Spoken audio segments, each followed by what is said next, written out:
So thank you all for joining. I know we're all in quarantine right now, and I just want to make sure, maybe I don't think a lot of you guys need introductions to Eric, Jake, Chris, and Jeremy. These guys are amazing motorcycle racers, but not only that, but more importantly, they're just amazing human beings and incredible human beings. It's been an honor working with you guys over the last few years, and thank you so much for doing this. So I know we're all at home in quarantine mode right now. So maybe why don't we just start off by asking you guys, what have you been up to? What are you doing? Well, hey crew, it's great to see everyone. I think we all kind of feel like we're taken away from our community and miss everyone at the racetrack. And it's really great to connect here with you guys. I can say I've improved on a few things in this whole situation. One of them, of course, being doing laundry. I'm better at it now than I once was. I'm still not allowed to do soft linens because I tend to destroy them. But I feel like I've stepped up my laundry game. Excellent at dishes. That is my jam. So I think that's sort of been the game around the Bostrom house here. Who's next? Thanks, Eric. Thank you. Jeremy, why don't you want to take it next? Sure. Now, I have taken probably a 50-50 to this quarantine, try and do my best, but I also notice how narrow-minded I am and how much I can't stay away from exercising the motorcycle. And I've snuck out my dirt bike a handful of times, which has definitely kept me sane and probably kept my family in a better state of mind. But other than that, yeah, a little bit of a private gym, and can't wait to get back to the track, to this normal life. It's funny how just a few things get taken away from us and all of a sudden we're stuck in park. That's so true. Chris, you want to go next? Yeah, I've probably been inside a little bit more than I really want to, but I missed a good street ride there with Jeremy down through Palomar, and just caught up on some magazine stuff I needed to do, and trying to keep race team stuff rolling down the road, and it's trying to exercise more. I need to get fit, but it's kind of work takes over. I think we all do now. Yeah, or laziness takes over, and you just Anyway, I've always already was that a Freudian laundry. slip? That was an SH on the fit. What? Good. Anyway, that's it. Just working away. Thanks, Chris. What about you, Jake? I don't know. Just been keeping busy. I painted our bedroom, which my dad was a painter. I am not. So my patience runs very thin, and our bedroom was a really dark burgundy color, and now it's white. So that took a long time and a lot of coats of paint, and I'm really happy about it. But no, I've just been getting out too. Actually, I mean, luckily where I live, there's a lot of wide open space. So we've taken off on a couple different adventures. One of them, we went up to a place, it's called the Indians. It's out in the middle of nowhere, out past Camp Roberts and Fort Hunter Liggett in the Los Padres National Forest between here and the ocean. And there's literally nobody up there, like literally. So we went up there for a day, hiked around, kind of checked some things out. I got some poison oak, which was awesome, and I'm still dealing with it. I'm nice and itchy right now. So no, everything's good. Just cruising along, hoping things get back to normal here fairly soon. But more importantly, that everybody's just safe and healthy. That's the most important thing right now. That's awesome. Thanks, Jake. So Adamar, maybe I know you have a list of questions, and for the audience, whoever's tuning in, they have some questions that were sent in earlier. So any questions that we're not able to answer during this live stream, we'll get to them shortly after. So maybe Adamar, if you don't mind, I'll let you start off with some of the questions. And if you could remove me from the middle on the top with my black screen would be great. No, I think you're on my screen. You're at the bottom corner of the Brady Bunch stack here. But okay, yeah. Hey guys, good to see you all here. Yeah, I got a ton of questions here. Some questions were asked by multiple people, so I'm just going to start throwing them out there. I think the first one here, this is a pretty good one. I mean, they're all good. This one's interesting, and I'm going to throw this one out to all of you. So first one to grab it, if you can answer it. Let's see here. Was there a race that you didn't win but thought you could have if you had done something different? What different could you have done? Yeah. So yeah, I see it. I Eric's guarantee thinking. all of us, everybody will grab, yeah. I'm thinking there were a few races where the only chance I had to possibly win was knock everybody down in the first turn.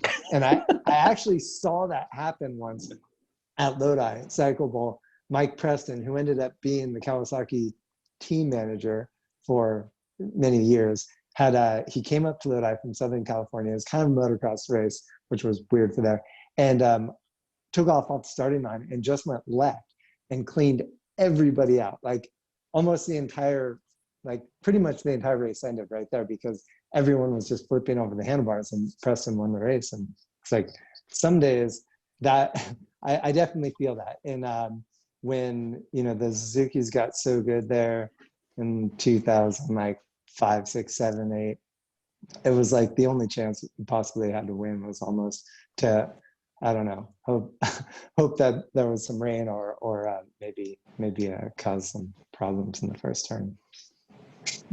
That's how I would feel. Chris, do you think you would have had to knock some people out to win some races? I needed to be more talented. I had a couple wins at the AMA level, a bunch of wins at club level, but it's I was a little bit more steady and that. But yeah, for sure, it's definitely late in my career for sure. Need a little bit of help, but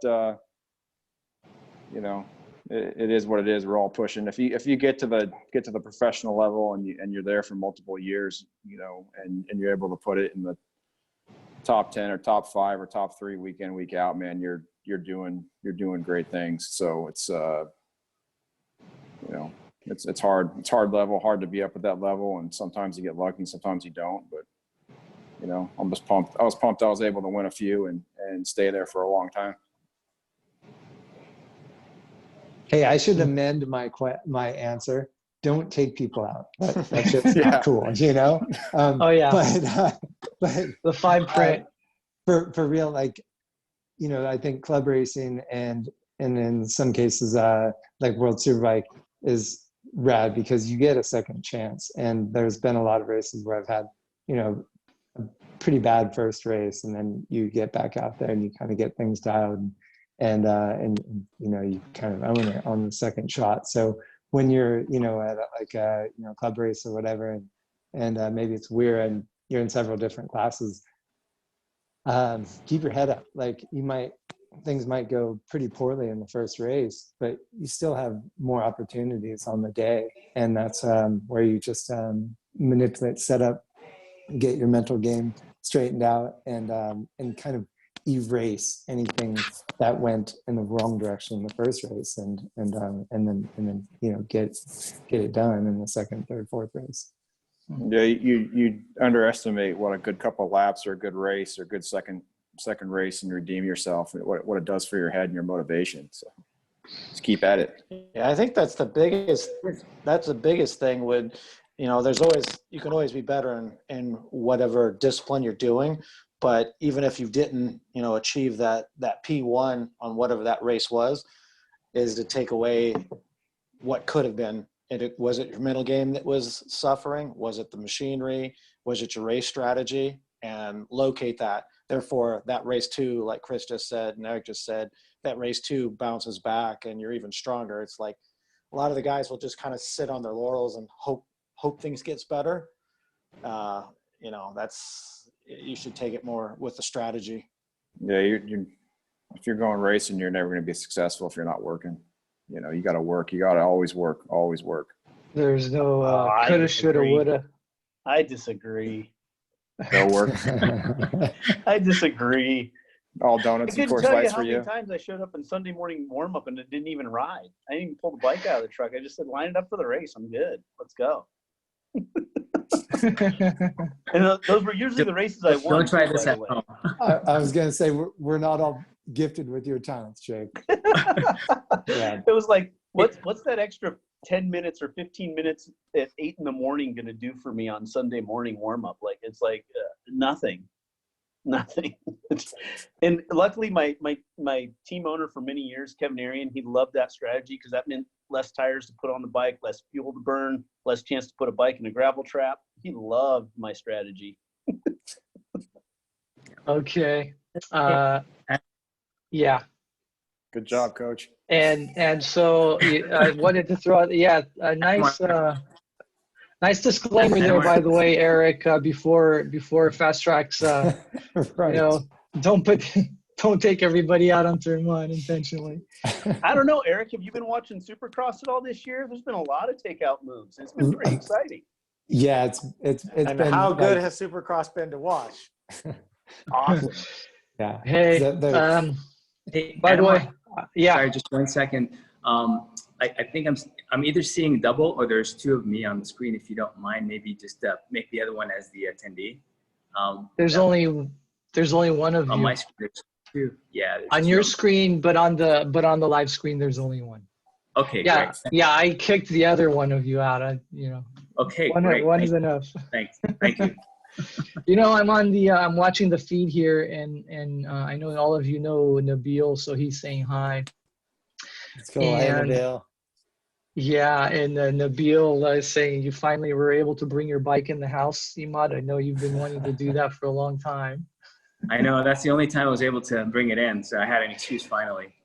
I tried to bring mine into my building, but it's an apartment building, and once I got in the elevator, they didn't let me. They said it was too loud. I'm working on step 2 right now. If I can start it in the house. Hey, guys. I have a question. Attendee in my house. There you go. Oh, there you go. Wow, that's nice. And I'm sure Nice. Eric has one. I'm sure the same with you, Jeremy, and Chris. Hey, Eric, I have a Mark Farmer asking you a question here. What modification, not Eric, I meant Jeremy Toy. What modifications, if any, were made to the ZX10 before the Pikes Peak race to the clouds? Does that ring a bell? A little bit, yeah. I Are they wouldn't secret? say that there was a ton. No, nothing secret. It was just a good platform to start with, and basically the modifications was just to the motor, making it more street friendly as opposed to racetrack friendly. Starting low RPM stuff, and then we just chopped a ton of weight off the thing, try to make it as light as possible. But yeah, the modifications were minimal in comparative to like a all-out super bike. Nice, thank you. Jeremy, I had a question. What's the suspension setting like for Pikes? Would you say like on which end of? Yeah, definitely on the soft side. So I wouldn't call it a modification other than more of just a setting, but like compared to what we're used to running on the track, substantially softer. I mean, letting the thing roll over the bumps and absorb pretty undulating surface, but soften that up. We actually did a couple things to the swing arm to let the swing arm flex a little bit more. Took some bracing out of it and made it a little bit more flexy. It's funny, after I rode, that thing wasn't so bad, but when I rode, when I was done with Rennie's bike this last year, the Aprilia, I actually rode the thing as it came off the hill, and I rode it at Laguna after Moto America, and it was like almost unrideable. It was so soft. It was crazy. Yeah. Okay, thank you, Jeremy. Let me ask a question here. This was one of the questions we received early on a couple days ago. Excuse me. To Jake Zemke. How do you overcome your psychological block when you've had a close call, crash, or a mistake on the track?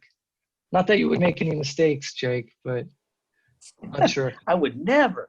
God, psychological? I think you have to have a brain in your head before you can have a psychological issue or problem first. So I think that pretty much answers the whole question. No brains, you're fine. No, but on a serious note, you know, it's part of racing.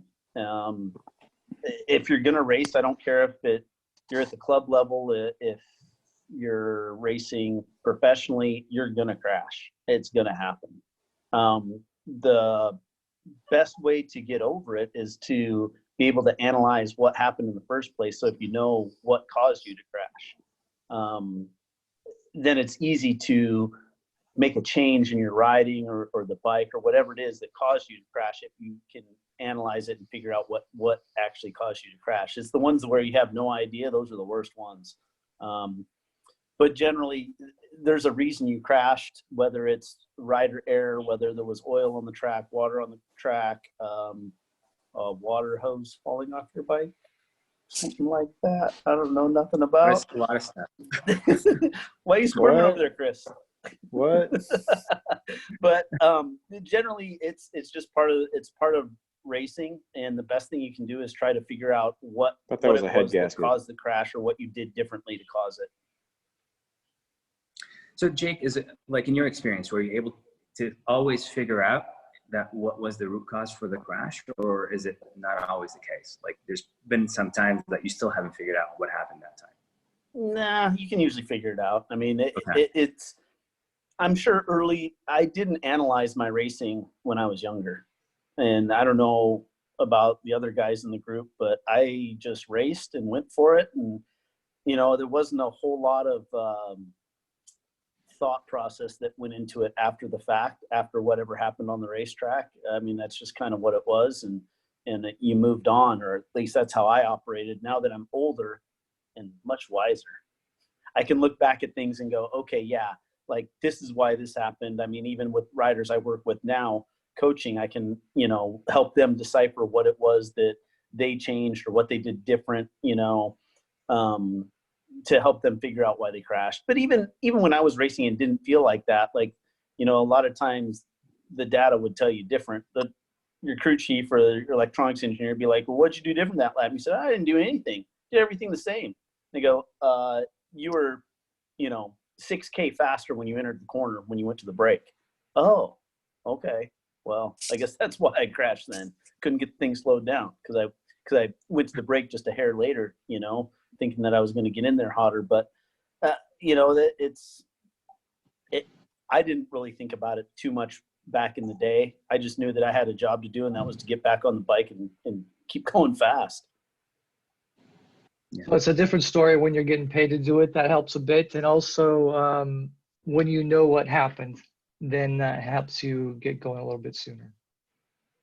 Yeah, for some track day guys or even club guys or, you know, pros, I found when I ended up starting to make some mistakes or anything, especially in that free practice or whatever, I just kind of come in, sit there for a second, reset, and then go back out. So that would help you recover from a mental mistake. But in terms of the crashing, man, if you got data on it, don't lie. So you go in there 6K is too fast, you're definitely not going to make it. And I know you, Chris, you're very, very much about being in the moment and taking time to be refocused right before you get on the track. So that's extremely important. It helped me quite a bit, and I'm sure it's the same for everybody else. So, Chris, while I have your attention here, one of the questions is for you. What's the best way to improve my lap time without dangerously pushing my risk level? Should I invest in a one-on-one coaching? Yeah. Duh. Duh. You know, what's the fastest way around the racetrack with the throttle wide open? So, any way you can get to the point where you can understand, you know, you can get the gas open earlier or focus on your exits, you're going to improve your lap time and you're going to improve it a lot easier than, say, if you're running in on the brakes too fast. Or trying to push your brake marker. So that, you know, invest in some coaching, taking a little bit of time. I'd say some bike mods, but you know, most standard motorcycles you can roll off the showroom floor and go pretty quick on. And, you know, all of us here, we're in standard bikes. We could do most of our coaching on standard bikes, and they're quite good these days. But the big thing is that, you know, if you're looking to improve a little bit, yeah, invest in some coaching, but also, you know, if you can, focus on your drives more, get the bike stood up and get the gas open. That's going to help you go around the racetrack a little quicker. Yeah, I really think to add to that, the coaching, or at least having a plan going on the racetrack is everything.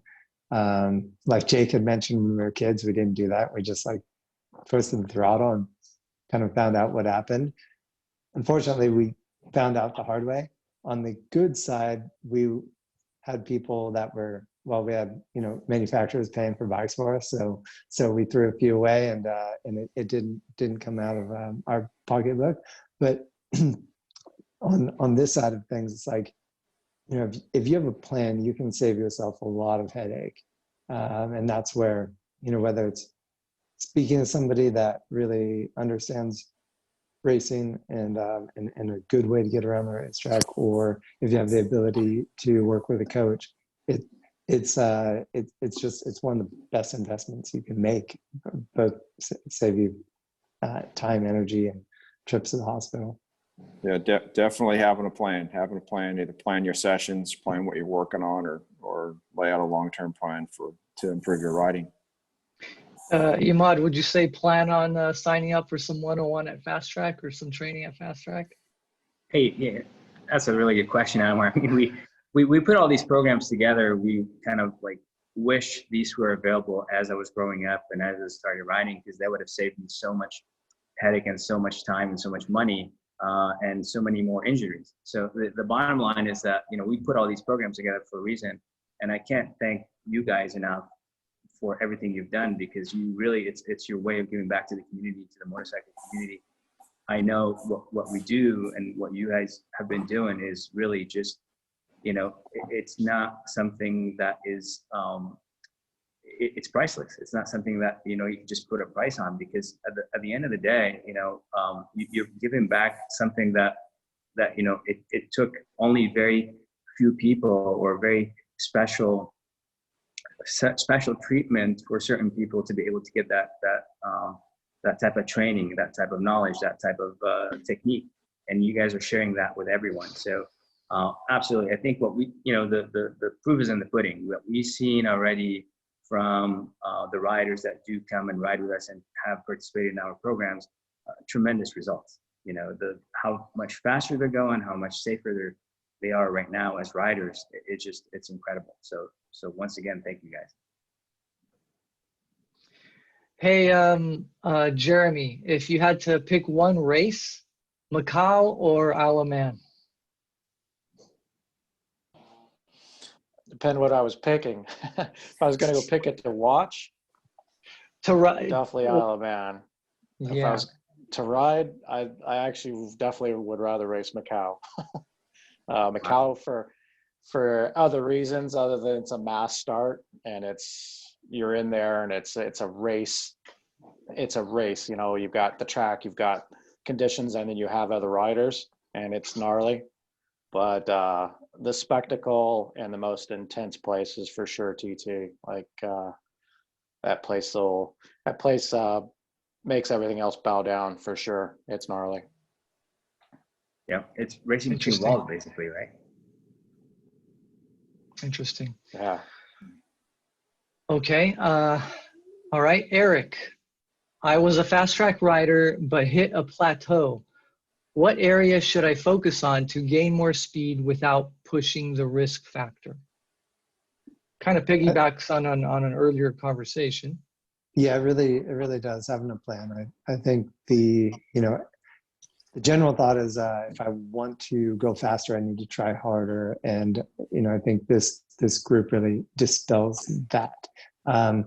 When you need to know what you're asking, and when you know what that ask is, it's you know what to expect. So go out and work on a plan. I think a lot of times I'll start with like, hey, how comfortable are you on the brakes?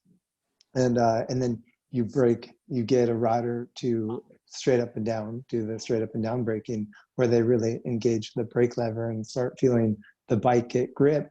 And it's a great starting point to go, wow, I have confidence, like the bike's really biting down. I think, extending that into the, what you're after is you're looking for feedback. So anything you can do to get the bike to talk to you is going to be where you start feeling the motorcycle and understanding what the motorcycle is asking and the inputs that you can put into it. And that's where I really oftentimes start with the braking thing, because you're actually getting feedback. If I'm going around, let's say, a 80-mile-an-hour turn, I'm going 40 miles an hour, my level of feedback is going to be maybe 20% at best. But if I'm going 80 miles an hour around an 80-mile-an-hour turn, I'm going to have 100% feedback. And that's where you want to be. So it's not like I can just advance right to that 80, but I need a building block to get me there. And that's feeling that engagement from the brakes, for example.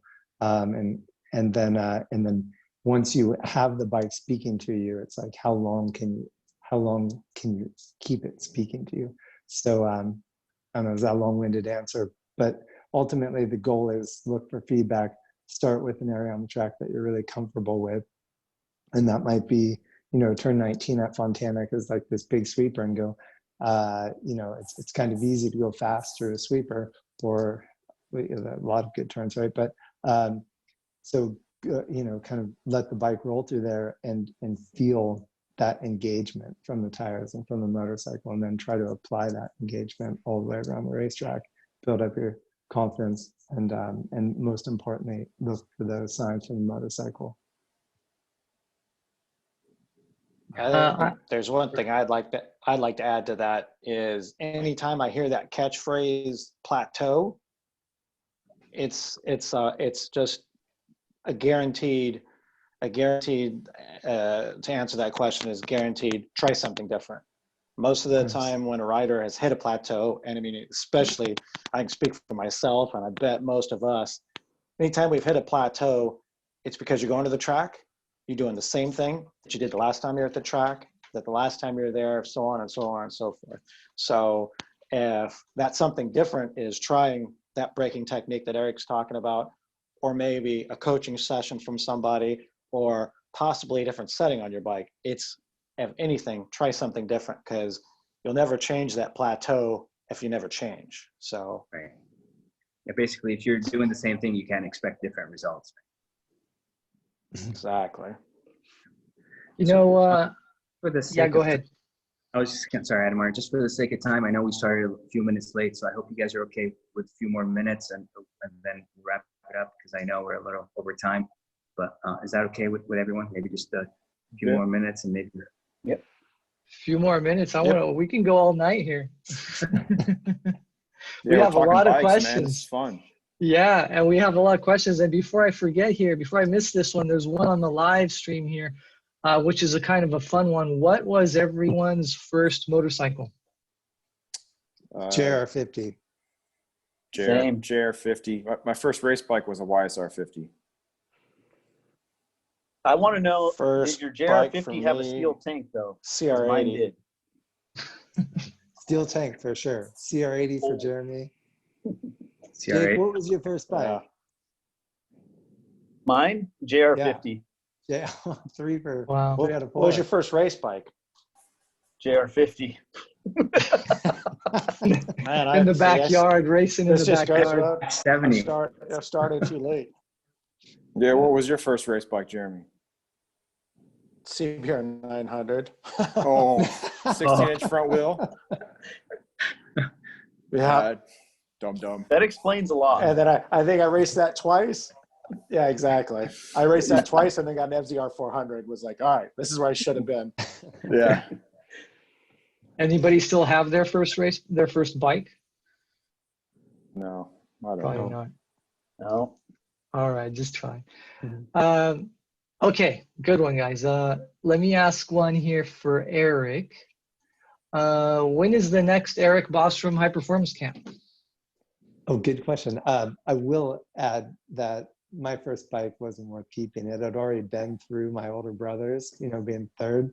So it was just totally clapped out.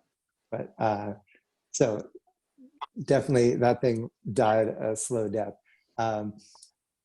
Next, well, when we get out of this this whole rut that is a virus, I'd like to do something before it gets hot.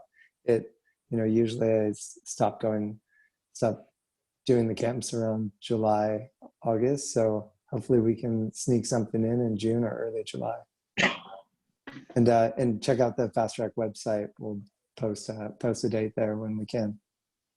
Thanks. And you know what? I was thinking about you the other day because I ordered one of those backmate things.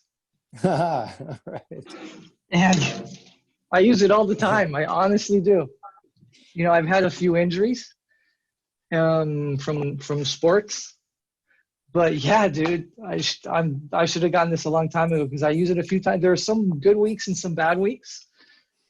And the bad weeks, I use it like 3 days in a row, a couple times a day, and it just really hits the spot. Right on. That's the, if you can find a tool that works for you, recovery is so important. I tend to think of working out and then working in, and I need to carve out that time for me. Like we were all saying at the beginning of the program, working out is really important, and then doing the other side, working in, especially as we age, is it's kind of that thing that keeps the tissue healthy, and then the recovery process stimulated, and get back on the bike and have the mobility to do the things we need to do and ride the bike the way we want to ride it. So thanks Admar, thanks for your support with the backmate.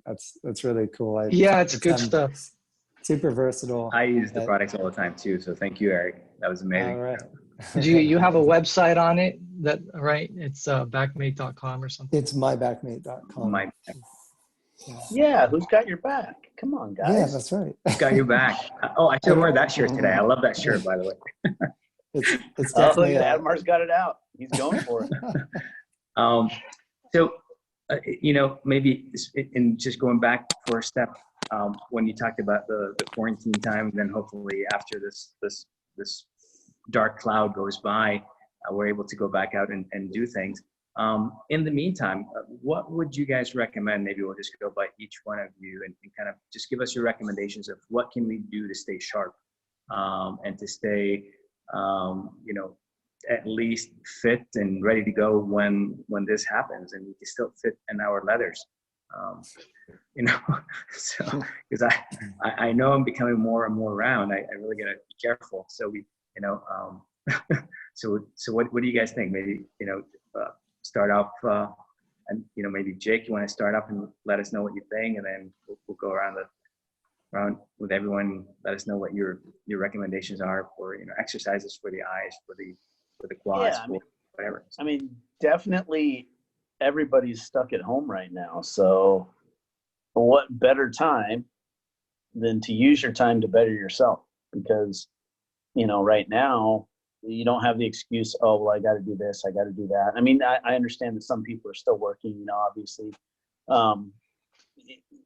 people in the medical fields, essential businesses, banking, grocery stores, all kinds of different fields that are still working. I mean, I know Chris is very essential in his work, so he has to be working to keep us all entertained. But the biggest thing is just carve out some time to do it. And, even if you are still working, or if you're not and just sitting at home, carve out a little bit of time during the day to do some things and do them throughout the day. I mean, you don't have to sit there and necessarily go get in like 2 straight hours at the gym like I normally do. You can just do things throughout the day. I don't think you normally do 2 straight hours at the gym, dude.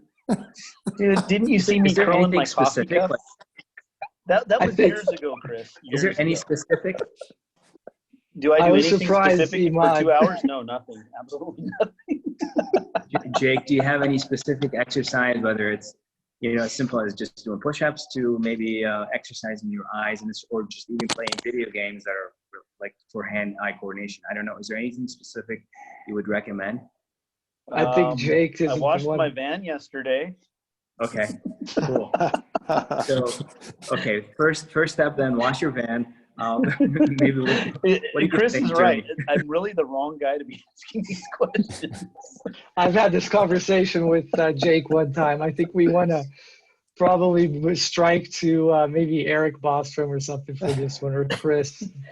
Hey, you know what though? I gotta say that I'm feeling like one of these days here very soon I'm gonna start riding bicycles again. I've been off of them since I quit Okay. racing, so look out. There might be something coming All soon. right.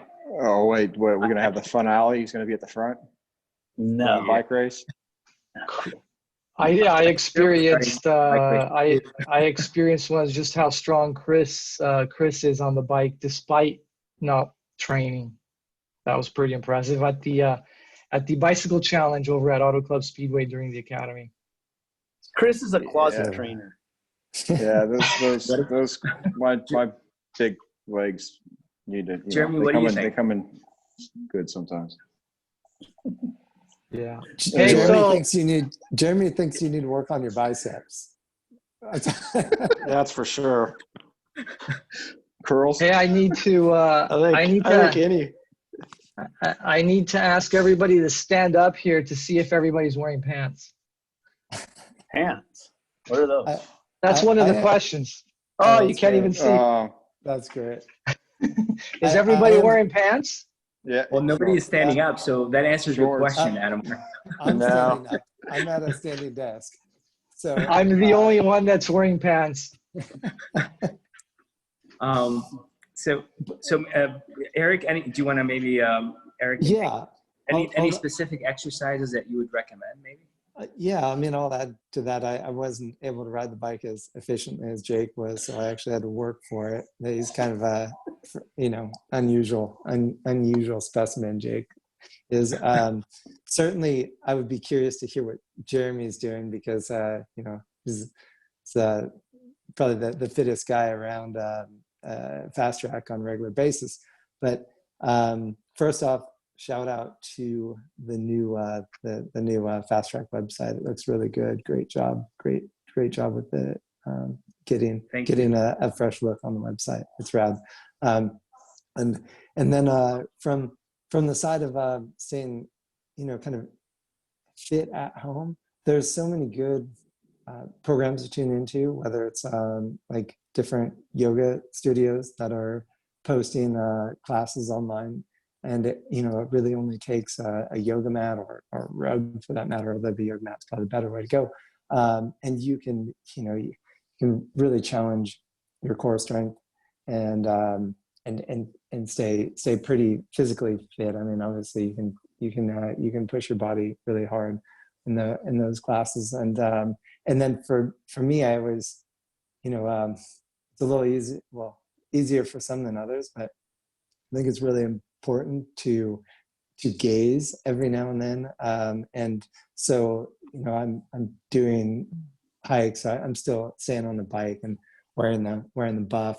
I think it might be more for society than myself, but it looks cool. Although I haven't got the like Dave Aldana skeleton face that I want. But I think it's really important to let the eyes gaze, and that always did a lot for me on the motorcycle. And I think that the more time I spend letting my eyes focus, not be focused on things that are close to my face, the slower the speed is on the motorcycle. So I encourage, get outside and take a, wide view on the world.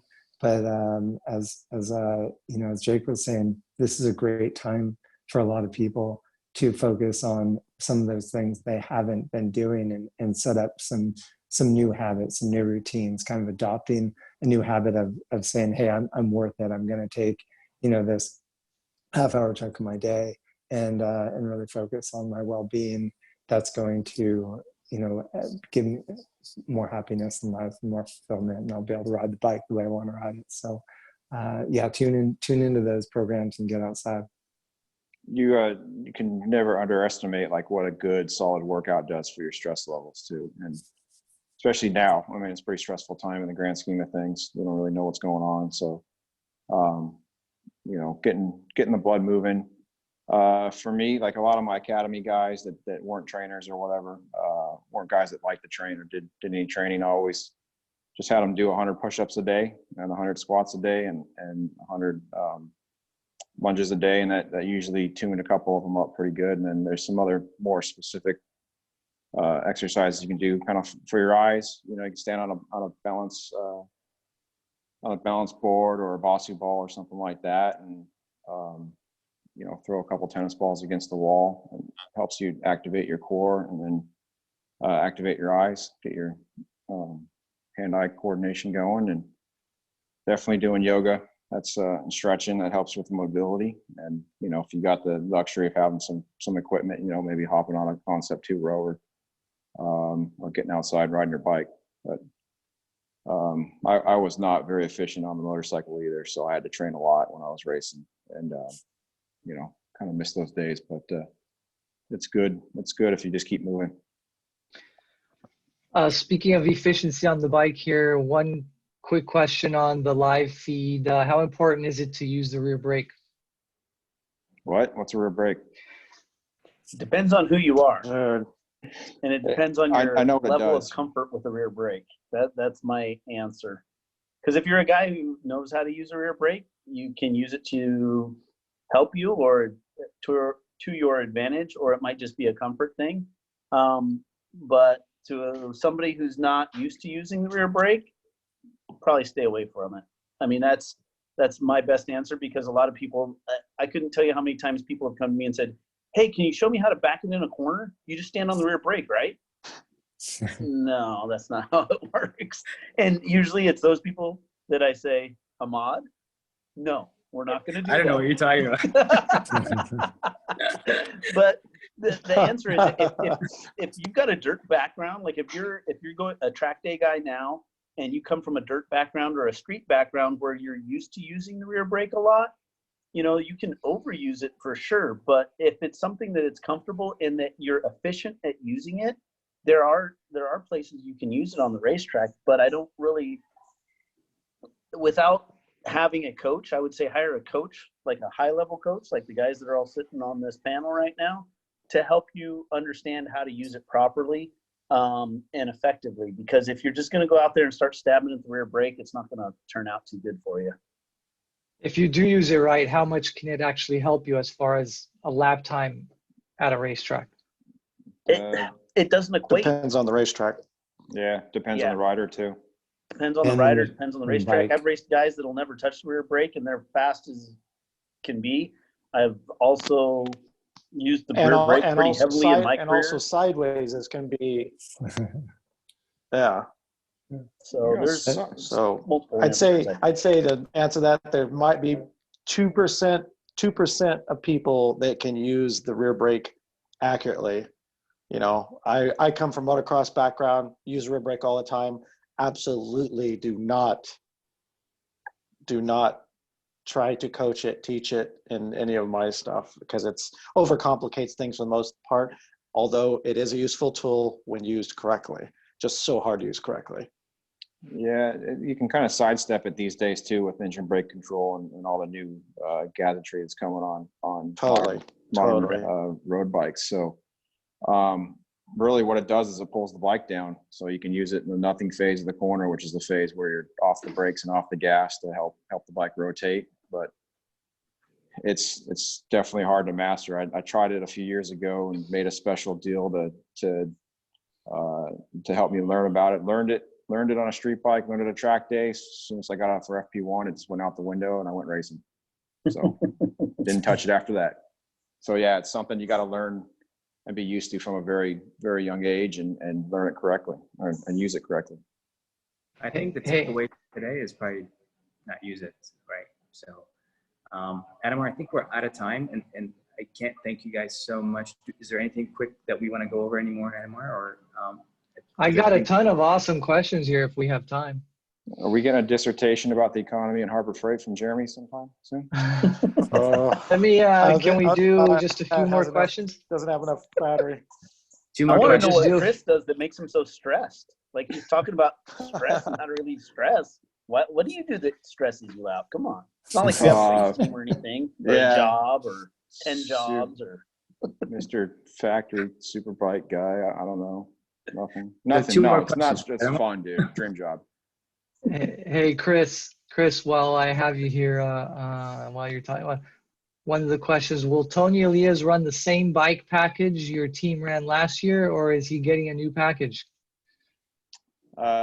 We have a very competitive super bike package, and he's going to run Suzuki factory bikes with M4 exhaust pipes on them, and Team Hammer crewing them. Awesome. Jake, Yes. where was that one that I saw?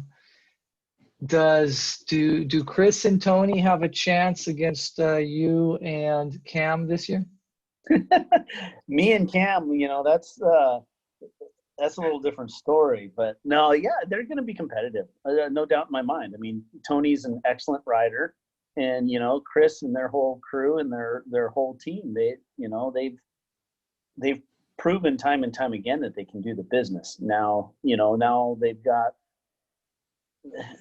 got a big task ahead of them because they got started late, but luckily they've got a little extra time on their hands now. So, they showed straight away when we got to Barber for the first preseason test, they're right up to pace. I mean, they've got work to do. The Yamaha guys feel like they've got work to do. I would expect that we're going to have some good racing this year. That's bottom line. If we ever get racing, and and I don't just see Tony as the only one. I think Fong will be up there too. And so will Jake Gagne. I think it's going to be a great year. There's going to be a lot of guys going fast. Yeah, these are one of the fun things about actually working in the position that I'm in is you get to work with a lot of really, really talented guys, and yeah, it's Stambuli's good, man. He's a pretty good engineer in terms of and running that Yamaha team. So he's going to be tough, but I mean we're digging in and we're doing what we need to do to make stuff happen for Tony. And then not only on the superbike side, we got Jeremy Toy here running Sean Dillon Kelly's 600 program for me. So we're crew chief in Sean Dillon Kelly's program. So. Hopefully we get to go racing and it's an exciting year and we get to go toe to toe with some great riders and great teams. Okay, let me throw one more question out there to everybody, to Emad, if that's okay, and then we can try and wrap things up. And I'm going to throw this one at Jeremy Toy first because I know he's straight up. He'll answer it, no problem. Where did it go again? Okay, if you had to quarantine with any of your fellow coaches here in this meeting, who would it be with and why? Well, clearly it would be with Eric because he'd teach me how to brush my hair, and and then we'd just move on. But I did notice we've got a three-year split between hats and non-hats. So. Yeah. Thanks, Jeremy. I'm feeling the love. In case you don't know, there was. I just watched Oh Brother, Where Art Thou? And I was like, damn it, where's my Dapper Dan? Dapper Dan.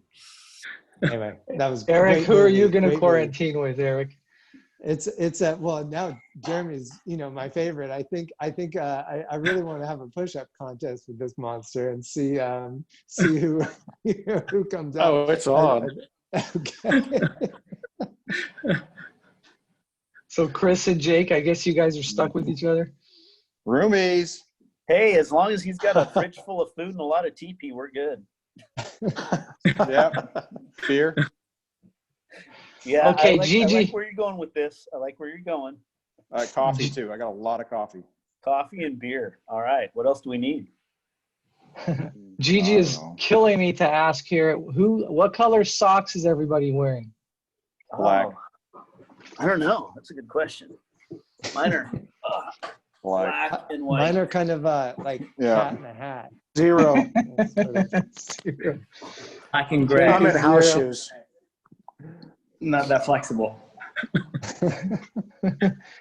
Better start stretching them, Ahmad. I know. I'm working on it. Okay, the questions are still coming in like crazy here, guys. So. But yeah, So I can't thank you guys enough for doing this. Thank you so much. And hopefully maybe we'll do this again. You know, it's been absolutely great working with you, and I can't wait to see you guys on the track. And Jeremy put 10 more horsepower in the BMW back there. So I don't know how he did that, but You Better better be than doing that, your it's got all push-ups, 4 Iman. rods in it. that's all we needed is 10 more horsepower. So Got all 4 rods. Who was tuning that thing before? I don't know. That's the problem. Yeah, I know. Nobody. So with that, I know we probably can go on all night, but I know you guys got to run. So thank you. And you know, I say it again and again. It's amazing what you guys do for the community and for the motorcycle industry in general. So let's keep it going. Look forward to seeing you guys soon, and we'll be in touch. Thanks so much. Really Thanks, appreciate it. everyone. Pleasure to see you all. Have a great weekend. Happy Easter. Thanks. So, yeah.